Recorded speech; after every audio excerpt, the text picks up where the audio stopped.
اور یہ واضح دلیل ہے کہ آپ نے جس کو امام مقرر کیا، با اصرار مقرر کیا، وہ ان کا بڑا بھی ہے، رتبہ بھی بڑا ہے، ان کے روحانیت میں بھی بڑا ہے، ان کے باطنی علوم میں بھی بڑا ہے، ظاہری علوم میں بھی بڑا ہے۔ وگرنہ حضور کا جانشین جو ہوگا، جب کوئی پیر اپنا جانشین مقرر کرتا ہے،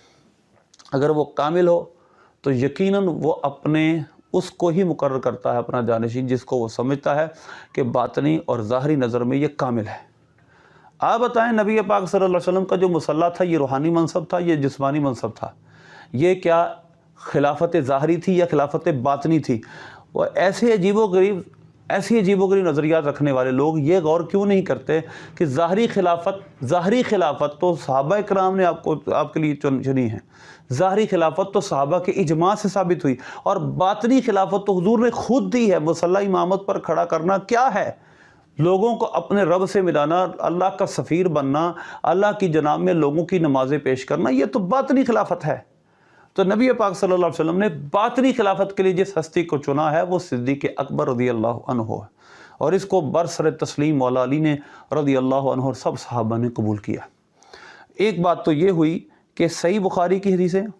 سیاستہ کی حدیثیں، صحیح حدیثیں اس بات کی دلیل ہیں کہ آپ کو امامت پر کھڑا کیا گیا، اور آپ پر پھر امام کھڑا کر کے حضور نے جس کو امام کھڑا کیا ہوگا تو آپ کے ارشادات کے مطابق وہ بڑا بھی ہوگا، کیونکہ آپ نے ہمیں بتایا، سب امت کو سکھایا کہ تمہارا بڑا امامت کرے، اور ہمارے جیسے انتظامیہ تو نہیں تھی نا جس کو دل چاہا مقرر کر دیا، وہ حضور صلی اللہ علیہ وسلم تھے۔ حضور صلی اللہ علیہ وسلم نے جس کو امام مقرر کیا ہوگا، اپنا جانشین کے طور پر اپنے مصلے پہ جس کو کھڑا کیا ہوگا، وہ سب سے بڑا بھی ہوگا، رتبتاً بھی، علماً بھی، وہ قاری بھی سب سے بڑا ہوگا، وہ قرآن کا علم بھی سب سے بڑا رکھنے والا ہوگا، وگرنہ حضور اس کو کبھی اپنا مصلح نہ دیتے۔ تو یقیناً صدیق اکبر کی افضلیت یہاں سے ظاہری اور باطنی دونوں ثابت ہوتی ہے۔ اور دوسری بات، قرآن کی آیات آپ کے فضل اور آپ کے تقوی پر دلیل ہے۔ مثلا سورہ نور کی آیت نمبر 22 ہے، حضرت سیدہ عائشہ صدیقہ رضی اللہ تعالیٰ عنہ کی تہمت کا سارا واقعہ سے پیچھے رکوع، ان الذین جاؤوا بالافک عصبۃ منکم، پھر اگلا رکوع آتا ہے، اور اس رکوع میں اللہ نے حضرت صدیق اکبر رضی اللہ تعالیٰ عنہ نے ایک قسم کھائی تھی جس کا ذکر کیا اور فرمایا وَلَا يَأْتَلِ أُولِي الْفَضْلِ مِنْكُمْ وَالسَّعَةِ أَن يُؤْتُوا أُولِي الْقُرْبَى وَالْيَتَامَى وَالْمَسَاكِينَ وَلْيَعْفُوا وَلْيَصْفَحُوا أَلَا تُحِبُّونَ أَن يَغْفِرَ اللَّهُ لَكُمْ۔ اللہ نے فرمایا وَلَا يَأْتَلِ أُولِي الْفَضْلِ مِنْكُمْ، جو تم میں فضل والے ہیں وہ قسم نہ کھائیں، جو تم میں فضل والے، وسعتی، اور وسعت والے۔ اب یہاں سعتی کہہ کر الگ الگ کر دیا ہے، سعت یعنی مال والے، اور فضل والے یعنی کہ جن کو اللہ نے دینی فضیلت عطا فرمائی وہ، اور مال میں وسعت والے یہ قسم نہ کھائیں کہ ان یؤتوا اولی القربى، کہ وہ قریبی رشتہ داروں کو نہیں دیں گے، اور مسکینوں کو نہیں دیں گے، اور مہاجرین کو نہیں دیں گے۔ تو لہٰذا اللہ نے فرمایا وہ ان کو پسند نہیں کہ وہ اللہ ان کو بخش دے۔ تو صدیق اکبر رضی اللہ تعالیٰ عنہ نے عرض کی یا رسول، صحیح بخاری کے حدیث ہیں، آپ پڑھ سکتے ہیں، جتنی تفسیریں ہیں میرے سامنے، تفسیر ابن کثیر ہے، اور آپ چاہیں جتنی تفسیریں چاہیں پڑھ لیں، یہی بات آپ کو اہل سنت کی تمام تفسیروں میں ملے گی کہ صدیق اکبر رضی اللہ تعالیٰ عنہ کے بارے میں اللہ نے یہ آیت نازل فرمائی۔ پھر آپ نے قسم کھائی تھی، کیسے مستح، حضرت مستح رضی اللہ عنہ جنہوں نے حضرت عائشہ صدیقہ رضی اللہ تعالیٰ عنہ پر جو تہمت لگی تھی اس کی توثیق کی تھی، ان کے ساتھ موافقت کر لی تھی، تو ان کو بعد میں ان کی توبہ بھی آ گئی، لیکن حضرت صدیق اکبر رضی اللہ تعالیٰ عنہ نے قسم کھائی کہ میں ان کے ساتھ ان پر کبھی کوئی خرچ نہیں کروں گا۔ یہ حضرت صدیق اکبر کے رشتہ دار تھے، اور صدیق اکبر رضی اللہ تعالیٰ عنہ ان کی کفالت کیا کرتے تھے، ان کو خرچہ وغیرہ دیتے تھے۔ تو آپ نے قسم کھائی کہ میں ان کو اب خرچہ نہیں دوں گا۔ تو اللہ نے فرمایا کہ وَلَا يَأْتَلِ أُولِي الْفَضْلِ مِنْكُمْ وَالسَّعَةِ، کہ فضل والے اور وسعت والے یہ قسم نہ کھائیں کہ وہ قریب رشتہ داروں کو، مسکینوں کو، مہاجرین کو نہیں دیں گے۔ تو اس سے آپ کی فضیلت والا ہونا ثابت ہوا۔ اور دوسری ارشاد، اور اسی طرح کی یہی بات جو وَلَا يَأْتَلِ الْفَضْلِ مِنْكُمْ میرے سامنے تفسیر مظہری ہے، تفسیر مظہری میں اسی آیت کے تحت لکھا ہے، اور حضرت ابو بکر کی دینی فضیلت ظاہر ہوئی۔ دینی فضیلت یعنی اس سے مراد کوئی ظاہری فضیلت نہیں ہے، بلکہ دینی فضیلت، باطنی فضیلت، روحانی فضیلت یہ ثابت ہوتی ہے۔ تو لہٰذا آپ یہ دیکھ رہے ہیں کہ حضرت ابوبکر صدیق ان جیسے صاحبان فضل کو خطاب ہے، اس سے حضرت ابوبکر صدیق کی دینی فضیلت ظاہر ہوئی۔ تفسیر مظہری میں صراحتاً یہ بات لکھی۔ اس کے ساتھ ساتھ اور بھی بہت سارے مقامات ہیں جہاں پر صدیق اکبر کی فضیلت ثابت ہوتی ہے، لیکن ایک مقام میں سورہ لیل کا ذکر کروں گا جس پر اتفاق مفسرین اہل سنت کے تمام مفسرین کا اتفاق ہے کہ اس آیت کا مصداق حضرت ابو بکر صدیق ہے۔ وَسَيُجَنَّبُهُ الْأَتْقَى، ان قریب ہم سب سے بڑے متقی کو نجات دیں گے۔ یہ سورہ لیل ہے، اور سورہ لیل کا پورا آپ شان نزول دیکھ لیں اور سارا پڑھ لیں، سورہ لیل 30ویں پارے میں۔ اور اتقا سے مراد کیا ہے، اس کو اچھی طرح سمجھ لیں کہ صدیق اکبر رضی اللہ تعالیٰ عنہ کو یہاں اللہ نے اتقا فرمایا۔ اعلیٰ اتقا کی رسالہ الذل الانقا، آپ نے اسی آیت کی تفسیر میں ایک پورا رسالہ تک لکھ دیا، اصول تفاسیر وغیرہ بہت ساری اس میں بیان کی، تفسیر طبری اور متعدد تفاسیر میں اس بات کا ذکر کیا گیا کہ اس سے مراد اتقا سے مراد صدیق اکبر ہے۔ اہل سنت کا تقریباً اجماع ہے اس پر، ماں سوا چند مفسرین کے کہ اس سے مراد صدیق اکبر ہے۔ مثلا میرے سامنے تفسیر مظہری ہے، تفسیر مظہری میں لکھا ہے آپ سب سے افضل بھی تھے، انبیاء کے علاوہ حضرت ابوبکر صدیق کا سب سے زیادہ متقی ہونا بتا رہا ہے۔ یعنی اس آیت میں حضرت صدیق اکبر رضی اللہ تعالی عنہ کا انبیاء کے بعد سب سے بڑا متقی ہونا، اتقا اس میں تفضیل ہے، ثابت ہو رہا ہے۔ تو یہ آپ کی باطنی فضیلت ہے، ظاہری نہیں۔ صدیق اکبر رضی اللہ تعالی عنہ مولا علی سے باطنی اعتبار سے بھی افضل ہیں، اسی وجہ سے حضور نے مصلح دیا، کیونکہ اللہ نے آپ کو اتقا فرمایا ہے کہ آپ سب سے بڑے متقی ہیں۔ اس کے بعد لکھتے ہیں اجماع اہل سنت بھی اسی پر ہے، اجماع اہل سنت بھی اسی پر ہے۔ پھر حضرت سیدنا عمر فاروق رضی اللہ عنہ کا قول لکھا، تو اجماع امت اہل سنت کا اجماع اسی پر ہے کہ آپ امت میں سب سے انبیاء کے بعد افضل ہیں، اتقا ہیں، تو سب سے بڑے پرہیزگار۔ تو یہ بات جو میں نے آپ کے سامنے بیان کی تفسیر مظہری میں بھی ہے، اور اس کے علاوہ متعدد تفاسیر میں، جیسے یہ تفسیر ابن کثیر ہے، اس میں بھی یہ بات لکھی ہے، اور بہت ساری تفسیر یہ تفسیر کبیر ہے، تفسیر کبیر میں امام رازی رحمۃ اللہ علیہ نے بھی یہاں یہی بات لکھی ہے کہ صدیق اکبر رضی اللہ تعالیٰ عنہ کا یہاں پر سب سے بڑا افضل ہونا ثابت ہوتا ہے۔ تو لہذا اہل سنت کا ان آیتوں پہ اجماع ہے کہ اتقا سے مراد سیدنا صدیق اکبر رضی اللہ تعالی عنہ ہیں۔ تو اس سے آپ کی باطنی فضیلت بھی ظاہر ہوئی۔ اس کے ساتھ ساتھ آخری حوالہ جو اس حوالے سے میں دوں گا وہ حضرت شاہ عبد العزیز محدث دہلوی کا ہے، اور وہ اپنی تفسیر عزیزی میں لکھتے ہیں اس آیت کے تحت، اور فرماتے ہیں کہ اللہ تعالیٰ نے آپ کو اس آیت میں اتقا فرمایا ہے، اور اللہ نے دوسرے مقام پر فرمایا ان اکرمکم عند اللہ اتقاکم۔ دیکھیے گا اللہ نے فرمایا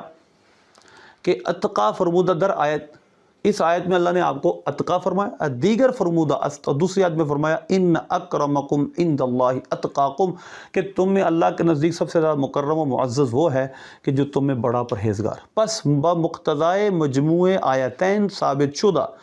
شد، ان دو آیت کے مقتضا سے یہ بات ثابت ہوئی، یعنی ان دو آیت کا جو تقاضا ہے وہ یہ ہے کہ حضرت ابوبکر صدیق اکرم الناس باشند عند اللہ کے نزدیک لوگوں میں سب سے اکرم ہیں، سب سے زیادہ فضیلت والے ہیں۔ وہ ہمی معنی فضلیت است، اور یہی معنی افضلیت کا ہے۔ یہ تفسیر عزیزی میں شاہ عبد العزیز محدث دہلوی رحمۃ اللہ علیہ لکھتے ہیں۔ تو لہذا آپ کا سب سے افضل ہونا باطنی اور ظاہری اعتبار سے اس پر اجماع اہل سنت بھی ہے، صراحتاً قرآن و سنت سے بھی ثابت ہے۔ اختصار کے ساتھ میں نے عرض کرنے کی کوشش کی، اللہ عمل کی توفیق دے۔